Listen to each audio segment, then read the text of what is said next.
लिया तो मुझसे खबर देते, प्रधान तक देते, जेल करा देते, मारते, चोरी के इल्जाम में लगाते। बाकी इतना बड़ा जुल्म नहीं करते, कानून अपने हाथ में नहीं लेते। जो मेरे बेटे को उन्होंने कत्ल कर दिया और बेटी का भी कत्ल कर दिया, वो भी हमारे गाँव की बेटी। तुमने 2 जाने ले ली, तुम्हारा क्या अधिकार? ये वही कमरा है, दिखाते हैं आपको, आइए। ये वही कमरा है जहाँ पर शायद वारदात को अंजाम दिया गया था। ये काजल के घर में हम इस समय आए हुए हैं। एक यहाँ पर सन्नाटा छाया हुआ है, घर में कोई भी उपस्थित नहीं है। और जो काजल के भाई थे उन्हें तो वो तो हिरासत में है, लेकिन जो घर की महिलाएं हैं वो भी यहाँ पर कोई नहीं है। ये शायद वही कमरा है जहाँ पर काजल की और अरमान की हत्या की गई हो शायद। अब ऐसा कमरा से इन लोग में जो इतला देते तो मैं उसका निकाह कर देता। अच्छा, आप राजी थे? ना, वो लड़की सहनी की ही निकाह नहीं होता ना, लड़के का अपनी बिरादरी में से निकाह कर देता। आप अपनी अगर ऐसा इतला कर, हाँ, ऐसा इतला कर। ये हाईवे से के पास में गागन नदी है, यहाँ पर ये गड्ढा है, गड्ढा दिखाते हैं। ये वही गड्ढा है जहाँ पर काजल के भाई ने एक्सेप्ट किया था कि हमने जो है यहाँ पर मार के दोनों को दबाया था। ये वही गड्ढा, पास से दिखा दीजिएगा हमें गड्ढा। ये वही जगह है जहाँ पर दोनों के सब पुलिस को मिले थे और यहाँ से ही पुलिस ले जाने के बाद में पोस्टमार्टम किया। अरमान को क्या पता था कि वो दीवार फांद के जहाँ जा रहा है उसका इंतजार मोहब्बत नहीं उसकी कबर कर रही था। तो हमारे साथ मौजूद हैं मुरादाबाद के पागवाड़ा थाने के ग्राम उमरी के, जहाँ पर ये घटना हुई है, वहाँ के उस गांव के उमरी के प्रधान जी हमारे साथ मौजूद हैं। क्या नाम है आपका? मेरा नाम सर बबलू।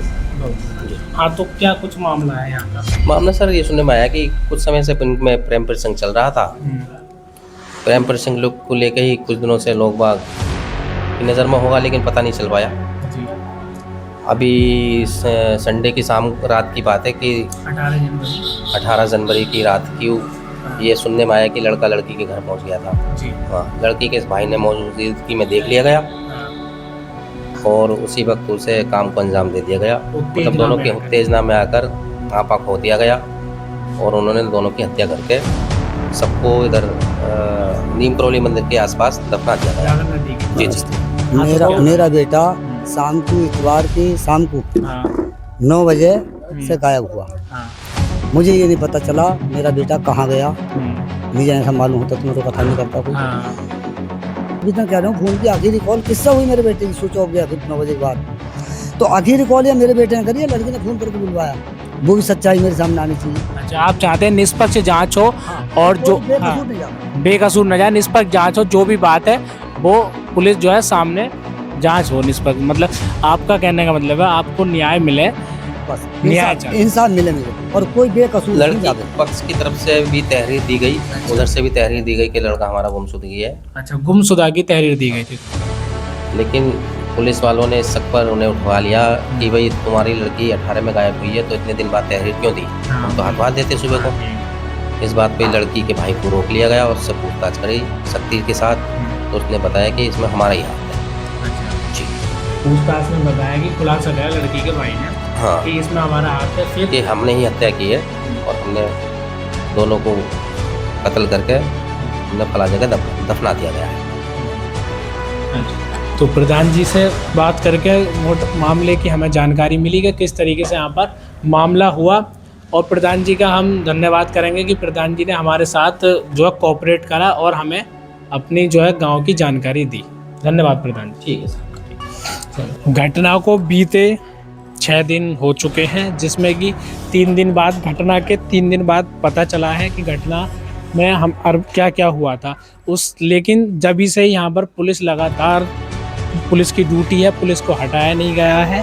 पुलिस प्रशासन लगातार चप्पे चप्पे पर बैठाया गया है, हर मोड़ पे गली में पुलिस प्रशासन है, ताकि कोई भी हिंसा, किसी भी प्रकार की हिंसा ना बढ़े। सामने आपको दिख रहा है ये अरमान का घर है, सिर्फ एक दीवार का फासला है, सिर्फ एक दीवार का, अरमान के और काजल के घर के बीच में।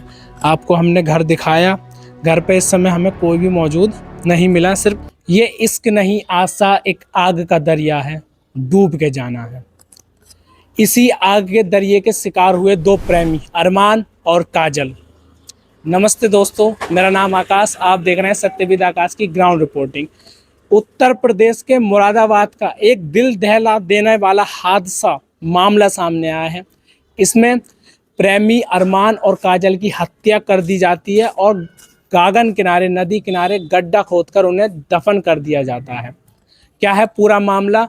आज ये जो मामला है मुरादाबाद के थाना पाकबड़े के उमरी गांव का पूरा मामला है। आज हम यहां पर ग्राउंड रिपोर्टिंग के लिए आए हैं। क्या कुछ मामला है आपको सब जानने को मिलेगा, इस वीडियो में बने रहिए। मामला ये था, जो अरमान था उसके पास में एक काजल, जो कि काजल नाम की लड़की है, उससे वो प्यार करता था। उसका घर और अरमान के घर के बीच में सिर्फ एक दीवार है, दीवार का फासला। हुआ ये रविवार की रात 18 जनवरी 2026 रविवार की रात को अरमान दीवार कूद के काजल के घर जाता है। वहाँ पर काजल के घर वालों को आहट हुई, वो रात्रि को जगते हैं और जगने के बाद में अरमान को और काजल को रंगे हाथों पकड़ के बहुत ज़्यादा पिटाई करते हैं अरमान की। काजल को भी यहाँ तक कि मारते हैं। पीटने के बाद में अरमान की और काजल की हत्या कर देते हैं। काजल जो कि उन भाइयों की सगी बहन थी, वो भाई कैसे हो सकते हैं जो अपनी बहन को मार सकते हैं। उन्होंने दोनों की हत्या करी रात को और गांव से थोड़ी सी दूर बालाजी नीप करोरी मंदिर के पीछे गागन नदी के किनारे गड्ढा खोद के रात में ही दोनों को दबा दिया। ये लापता, अब अरमान के घर वालों को नहीं पता था कि अरमान कहाँ है। अरमान के घर वालों को ये लगता था कि अरमान लापता है। उन्होंने थाना पाकबड़े में गुमशुदा की तहरीर दी। उन्हें नहीं पता था क्या सारा मामला है। 3 दिन बाद उन्हें कहीं से भनक लगी कि अरमान जो है मारा गया है। उनका बेटा, उनका मासूम सा 27 वर्षीय पट्ठा लौंडा अरमान मार दिया गया है। तो वो एसएसपी, हमारे मुरादाबाद के एसएसपी सतपाल अंतिल जी को तहरीर देते हैं, जिसमें एसएसपी द्वारा कार्रवाई की जाती है और जांच में पता चलता है कि जो काजल के भाई थे उन्होंने अरमान को उसी रात मार दिया और दबा दिया गया। 3 दिन बाद दोनों की बॉडी को, जो भाई थे काजल के, उन्होंने कबूला कि हमने वहाँ पर उन दोनों को दबाया है। पुलिस वहाँ पर पहुँचती है, दोनों बॉडीज़ को निकालती है और निकालने के बाद में पोस्टमार्टम के लिए भेजती है।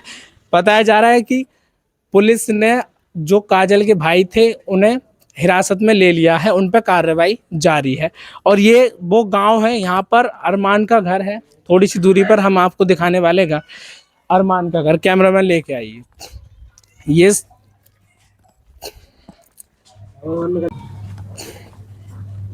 वो आपकी दाखिल हो गया एनडीपीएफ की। ये वही घर है अरमान का घर जिसकी हत्या हुई है।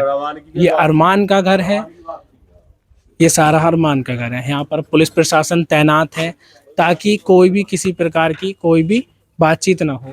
यहाँ पर अरमान के पिताजी इस समय घर पर मौजूद नहीं है। हमें अरमान के भाई से पता चला है कि जैसे ही वो आएंगे वो हमसे कांटेक्ट करेंगे, संपर्क करेंगे। तो हम वेट करेंगे, अरमान के पिताजी से जानकारी लेंगे, क्या कुछ सारा मामला है उनसे जानेंगे। और ये अरमान का घर है, यहाँ पर अरमान रहता था। और लड़की का घर कहाँ पे? यहाँ पर गांव में जो है ये मामला होने के बाद, घटना होने के बाद यहाँ पर पीएसी लगाई गई थी। अब पीएसी हटा दी गई है, लेकिन काफ़ी मात्रा में यहाँ पर पुलिस प्रशासन मौजूद है। यहाँ पर आप दिखा दीजिएगा कि यहाँ पर छावनी एक तरह से कह सकते हैं कि छावनी कर दिया गया था गांव को। अब पीएसी यहाँ पर हटा दी गई है, लेकिन मामला बिगड़ ना जाए। 2 समुदाय का मामला है, इसलिए यहाँ पर पुलिस प्रशासन की व्यवस्था कर रखी है। चप्पे चप्पे पर यहाँ पर पुलिस मौजूद है ताकि अगर कोई भी वारदात होती है तो उसे हैंडल कर सके। यहाँ पर पुलिस प्रशासन भी मौजूद है चप्पे चप्पे पर। जब ये घटना खुली थी उस समय पर पीएसी भी इस गांव में मौजूद थी। छावनी कर दिया था एक तरह से गांव को यहाँ पर। अब यहाँ पर सिर्फ पीएसी हटा दी गई है, लेकिन पुलिस प्रशासन अभी भी मौजूद है। अब मिलते हैं, अब अरमान के पिताजी जैसे ही आएंगे उनसे बातचीत करते हैं, क्या कुछ सारा मामला है उनसे जानने की कोशिश करेंगे। तो हमारे साथ अरमान के वालिद साहब मौजूद हैं, आइए उनसे जानते हैं क्या क्या है सारा मामला। तो नमस्ते अंकल जी, सबसे पहले नमस्ते। हाँ, तो मेरा बेटा शाम को, इतवार की शाम को 9 बजे से गायब हुआ। मुझे ये नहीं पता चला मेरा बेटा कहाँ गया। नहीं जाने से मालूम होता तो मैं रोका था नहीं करता कोई। इतवार से पीर आया, हम बोले कहीं चला गया, वो आ जाएगा। फिर मंगल जब आया तो हमारे कानों में आवाज़ आई उधर की तरफ से ही, बोले लौंडिया लौंडा मार दिए, नामदार रिपोर्ट करके आओ। अच्छा, हम बोले अभी नहीं मानेंगे, हमें यकीन। हम पहले गुमशुदा की तहरीर देगा तहरीर थाने आपने में, थाने में दी थी, थाने में- एसएसपी के पास दी थी? थाने में चौकी में दी हमने तहरीर दे दी। फिर दूसरे जब मंगल आया तो हमारे कानों में है, आज तक हम तो लोगों से, कई लोगों ने बोले बेटी और तुम्हारा बेटा दोनों मार दिए उन्होंने, और तुम अब नामदार रिपोर्ट करके आओ। हम कचहरी में 6 लोगों की हमने नामदार रिपोर्ट करी। हाँ, 6 लोगों की नामदार रिपोर्ट करके हम जब यहाँ आए तो ये बबलू प्रधान हमसे बोला, बोले चाचा मियाँ दूसरी पार्टी बैठी है, अभी तुम मत आओ। तो मैंने भाई मैं मुलजिम थोड़ी हूँ कि नाम मेरा बेटा मरा है। हाँ, तो बोला ना रुक जाओ, इन्हें निकाल के जब तुम्हारी ये दिलवाऊंगा। मैं चलो ये वहाँ से उन्होंने बुझी इसकी घरवाली से गंपत की कि बेटी चाहते हो? ये बोली ना हमें ना चाहिए बेटी। क्यों ना चाहिए बेटी? हमने ना ये चाहिए ही ना। उन्हें शक हुआ, फिर इसने प्रधान नहीं बोले साहब दोनों मार दिए, ऐसे से कही दोनों मार दिए। इसका गिलौना बैठा है, इसे यहीं पकड़ लो, बुढ़िया बुड्ढों का जो चाह वो करो, वैसे गिलौने को पकड़ो, कसूरदार लोना है, केस खुल जाएगा। तो कितने दिन बाद खुला केस? केस है अरे भाई इतवार पीर मंगल, मंगल में सब काम खुल गया। हाँ, तो 8 दिन होने वाले हैं कल, मतलब इतवार आ रहा है ना लौट कल। हाँ हाँ तो आपने 3 दिन बाद अगर आपने गौर दी, हम- आपको लगा कि हमारा बेटा कहीं चला गया होगा, आ जाएगा। हाँ। अब साहब उसके बाद कौन लोग थे ये नाम के अंदर? ये गंपत के बेटे थे, अच्छा, तो सतीश जाने क्या क्या नाम है उनके, वो मैंने उसमें लिखवाए सब। हाँ, हाँ। 6 लोगों के नाम दर्ज करी। 6 लोगों के नाम आपने लिखवाए, रिपोर्ट के कितने के खिलाफ हुई? 6 लोगों के। अब इन्होंने अपनी मनमानी करी, इन्होंने अपना पर्चा अलग बना लिया, अच्छा, उसमें क्या? मुझे दबाव दे। उसमें 3 लोग इन्होंने गिरफ्तार करे, 3 लोग लिखे, हाँ। 3 लोग छोड़ दिए, जो मेरी ही वो उससे ना लिखी रिपोर्ट मेरी। 3 लोगों को गिरफ्तार और कर लेना चाहिए इन्हें। 6 दो आदमियों को 3 आदमी कैसे मार देंगे फावड़े से? गड्ढा भी खोदना है, तवेरा मारना भी है, समेटना भी है। 3 आदमी मार ही नहीं सकते साहब, 2 लोगों को कत्ल नहीं कर सकते। तो 6 लोगों ने दी, तो 3 लोग इन्होंने छोड़ 3 दिए, लोग हटा के 3 लोग 3 लोग कर दिए। तो अंकल जी आपके कितने बच्चे हैं? मेरे साहब 4 बेटी है, हाँ। 5 बेटे हैं, अब तो 4 रह गए। ये अरमान जो थे, ये क्या एज थी इनकी?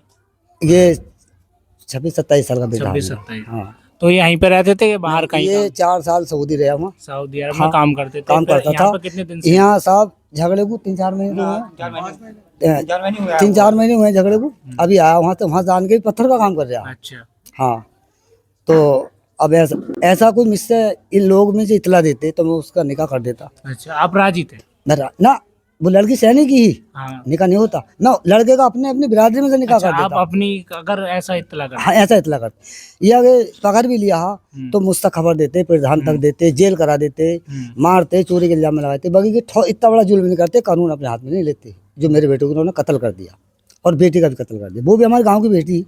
तुमने 2 जाने ले ली, तुम्हारा क्या अधिकार है? तो उन्होंने आपके बेटे को तो मारा ही, लेकिन उन्होंने अपनी सगी बेटी को भी नहीं बख्शा? नहीं बख्शा। हाँ। सगी बेटी को नहीं, भैया ने मारा। हाँ, भैयों ने मारा। उसके मतलब बनोई है, बनोई है, उसका 13 भैया, उसके सगी 3 बहन भैया, को भी नहीं बख्शा। सगी बहन को भी नहीं तेज बख्शा। नाम में आके उन्होंने और फावड़े से मारा है वो, हाबड़े से मारा। काट के लोंडे का सिर काटा, फिर फीस बनाई लोंडे की मेरे। तो अंकल जी आपको कितना, मतलब आप देखो अरमान तो अब वापस नहीं आ सकते, लेकिन आप क्या चाहते हैं? आपके हिसाब से न्याय किस तरीके का होना चाहिए? ये तो अल्लाह ही देगा इंसाफ, और ये कानून देगा इंसाफ। 3 लोग जेल जाने चाहिए, उनसे पूछताछ होनी चाहिए। और कौन है इसमें साहब? 3 लोग 2 आदमी को कत्ल नहीं कर सकते। इसमें तो 6 लोगों को नाम करी, 3 लोग क्यों बच गए? ये 3 लोग भी जेल जाने चाहिए और इन्हें मार लगनी चाहिए। ये बताएंगे और कौन है? इसमें बहुत लोगों का हाथ है मेरे बेटे को मारने में। प्लानिंग से मारा मेरा बेटा, और मेरा बेटा बुलाया गया हुआ। अच्छा, मेरे बेटे की लोकेशन कह रहा हूँ, फोन की आखिरी कॉल किससे हुई मेरे बेटे की? स्विच ऑफ गया फिर 9 बजे के बाद। तो आखिरी कॉल ये मेरे बेटे ने करी है, लड़के ने फोन करके बुलवाया। वो भी सच्चाई मेरे सामने आनी चाहिए। अच्छा, आप चाहते हैं निष्पक्ष जांच हो, और जो बेकसूर नहीं जावे। बेकसूर न जाए, निष्पक्ष जांच हो, जो भी बात है वो पुलिस जो है सामने जांच हो निष्पक्ष। मतलब आपका कहने का मतलब है आपको न्याय मिले, बस न्याय चाहिए। इंसाफ मिले मुझे, और कोई बेकसूर उसमें जावे नहीं। बेकसूर जावे, जिसने कसूर करा है वो जावे, बेकसूर ना जावे। बस 6 लोगों को नाम करी, तो 3 लोग क्यों रह गए? क्यों तुमने गिरफ्तार कर रहे? मेरी नामदार रिपोर्ट है, और पुलिस ये कह रही है, और उल्टा है ना, उसका मुकदमा पहला दिखा रही है, उसका रिपोर्ट, और मैंने तहरीर भी पहले दे दी वही गुमशुदा की, फिर मेरी नामदार रिपोर्ट भी मेरी कहीं सुनवाई नहीं हो रही। अच्छा। हाँ, मेरे तो भैया अल्लाह ही सुनेगा या अधिकारी सुनेंगे। तो अंकल जी का कहना है कि हमारे साथ निष्पक्ष जांच होनी चाहिए और हमें न्याय मिलना चाहिए। हम चाहते हैं कि बेकसूर कोई भी ना फंसे इसमें, जो हो कसूरवार ही फंसे। इनका कहना ये भी था कि जो जेल करा देते हमारे बेटे को, लेकिन इस तरीके से जान उसकी नहीं लेनी चाहिए थी। हम उसे जेल करा देते, हम सब बात से सहमत थे। हम अपने लड़के का निकाह कहीं और कर देते, लेकिन इस तरीके से उन्हें मारना नहीं चाहिए था। और वो भी क्या भाई होंगे जिन्होंने अपनी बहन की खुशी भी नहीं देखी और अपनी सगी बहन को, यहाँ तक कि अपनी सगी बहन को ही मार दिया। उत्तेजना में आके मारा या कैसे मारा ये तो हम नहीं कह सकते, उनके ही ऊपर है। लेकिन जो भी हुआ गलत हुआ। हम तो यही चाहेंगे कि इनके पूरे परिवार को, जो है दुखद बड़ी कहानी है, इनके परिवार को न्याय मिलना चाहिए। अब जो हुआ वो तो वापस ठीक नहीं हो सकता, लेकिन न्याय मिलना चाहिए। बस इंसाफ मिलना चाहिए, इंसाफ मिलना चाहिए हमें। और कोई बेकसूर ना जावे, जिन्होंने कसूर करा वही लोग जाने। जब नाम दर्ज रिपोर्ट है तो 6 लोगों को, तो 3 लोग क्यों छोड़ दिए तुमने? वो 3 लोग भी जेल जाने चाहिए, उनसे पूछताछ करिए और कौन कौन है। सब केस तो खुल गया, वो भी और बताएंगे गे हैं। तो जो कसूर जिन्होंने करा उन्हें सजा कानून देवे। तो अंकल जी से बात करके पता चला कि इनका बेटा सऊदी अरब में बाहर काम करते थे। वो लगभग 4 महीने से समथिंग, हाँ 4 महीने से यहीं पे आकर काम कर रहे हैं। तो इनका कहना यही है कि इन्हें न्याय मिलना चाहिए। यहाँ पर हम अरमान के घर से थोड़ी सी आगे निकल आए हैं। यहाँ पर भी पुलिस मौजूद है ताकि हैंडल कर सके। पीएसी यहाँ पे हटा दी गई है, लेकिन पुलिस प्रशासन इस समय चप्पे चप्पे पे पैनी नजर जमाए हुए है। आइए अब हम चल रहे हैं लड़की के घर। लड़की का घर कितनी दूर है अरमान के घर से, आइए लड़की के घर चलते हैं। ठीक है सर।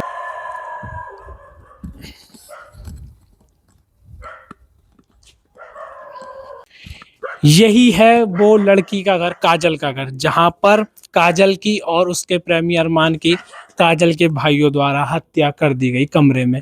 ये अरमान का घर है, सिर्फ एक दीवार का फासला था। वो आपको दिख रहा होगा, वो अरमान का घर है, सिर्फ एक दीवार का फासला था। अरमान शायद यहीं से इस घर में अरमान ने एंट्री की थी। ये घर है, आपको दिखाने वाले हैं। यहाँ पर इस समय कोई भी मौजूद नहीं है घर के अंदर। पूरे घर में सन्नाटा छाया हुआ है। शायद ये वही कमरा है, ये वही कमरा है। दिखाते हैं आपको, आइए। ये वही कमरा है जहाँ पर शायद वारदात को अंजाम दिया गया था। ये काजल के घर में हम इस समय आए हुए हैं। ये यहाँ पर सन्नाटा छाया हुआ है, घर में कोई भी उपस्थित नहीं है। और जो काजल के भाई थे उन्हें तो वो तो हिरासत में है, लेकिन जो घर की महिलाएं हैं वो भी यहाँ पर कोई नहीं है। ये शायद वही कमरा है जहाँ पर काजल की और अरमान की हत्या की गई हो शायद। एक कमरा ये है, ये कमरा अंदर से शायद लॉक है, ये ओपन नहीं हो पा रहा। एक कमरा ये है। आइए छत पर लेकर चलते हैं आपको इस घर की।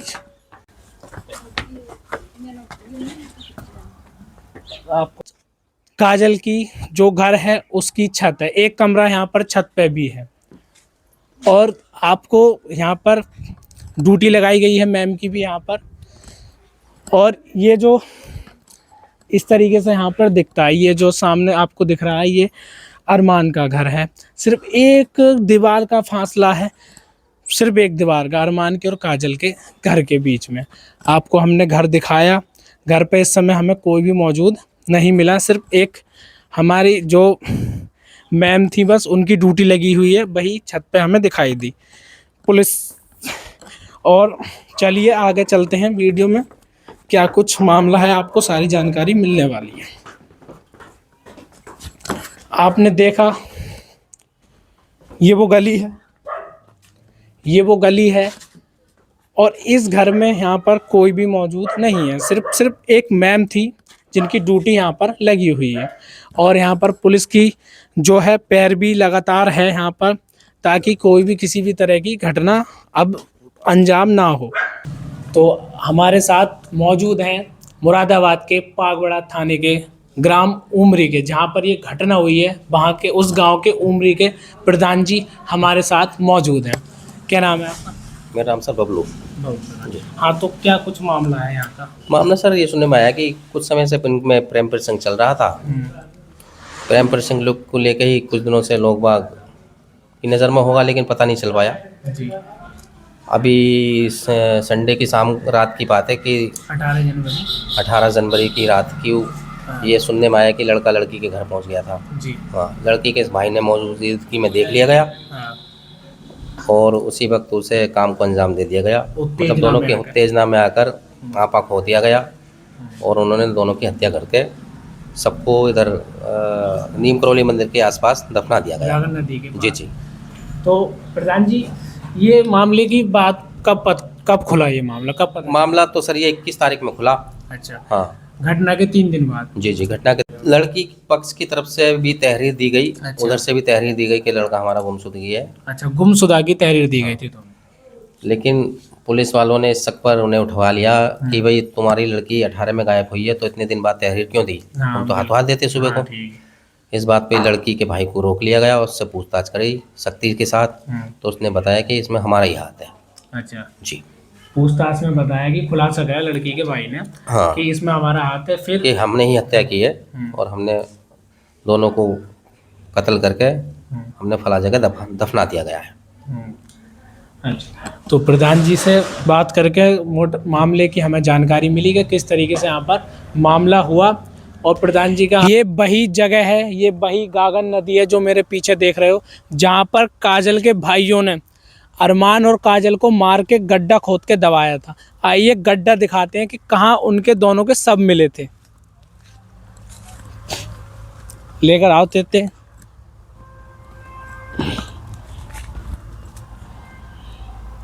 ये गागन नदी है और सामने हाईवे है। कैमरामैन जूम करके दिखा दीजिए हाईवे। ये हाईवे से के पास में गागन नदी है। यहाँ पर ये गड्ढा है, गड्ढा दिखाते हैं। ये वही गड्ढा है जहाँ पर काजल के भाई ने एक्सेप्ट किया था कि हमने जो है यहाँ पर मार के दोनों को दबाया था। ये वही गड्ढा, पास से दिखा दीजिए कैमरामैन गड्ढा। ये वही जगह है जहाँ पर दोनों के सब पुलिस को मिले थे और यहाँ से ही पुलिस ले जाने के बाद में पोस्टमार्टम किए थे। और ये गागन नदी है, जिस गागन नदी की बात हो रही थी कि गागन नदी के किनारे उन्होंने गड्ढा खोदकर दोनों को दबाया था। मेरा भी यही कहना है कि जो है अंकल जी को न्याय मिले और इस वीडियो को ज़्यादा से ज़्यादा शेयर करें। और जो हुआ वो हुआ, लेकिन न्याय की बात होनी चाहिए। अंकल जी के साथ जो है इनका पूरा परिवार इस घटना के बाद बिखर सा गया है, टूटा हुआ परिवार है। इन्हें ये सब जो भी हुआ, लेकिन अब वो वापस ठीक नहीं हो सकता। लेकिन एक आस है इन्हें भी कि जो कानून इनके साथ में न्याय करेगा। हाँ, कानून ही करेगा साहब, जो भी करेगा। अब तो कानून के हाथ में है, मतलब हमें इंसाफ दिलाना कानून ही करेगा। जो पूरी तरीके से इन्होंने कानून के हाथ में सौंप दिया है। कानून ही इसमें निष्पक्ष जांच करे। मेरी भी कानून से यही गुजारिश है कि इस केस में निष्पक्ष जांच होनी चाहिए। जो हमारे मुरादाबाद के एसएसपी हैं सतपाल अंतिल जी, वो इस केस में निष्पक्ष जांच कराएं और न्याय तक पहुँचें।